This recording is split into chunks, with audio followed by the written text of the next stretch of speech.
'n toxic plek te word nie, né? So ek wou dit maar net vir julle sê. Oh wow. So, daai kar het nou net voor my ingery. Wow. Ek het nie eens gekyk nie. Kry in die middelbaan. Op die highway, interstate, I-35. So, ja. Ek weet nie wat anderste kan ek vir julle sê nie. Ek was net geskok. En dit's nie op ons groep wat hierdie goed gebeur het nie, is op 'n ander groep. Is nie op Transatlantic Trackers nie, maar ek meen daar het ook al goed gebeur.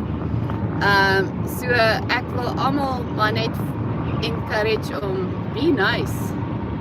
To be a friend.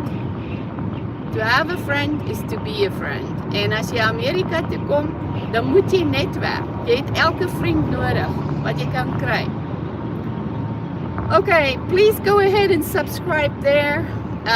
Comment and share and post.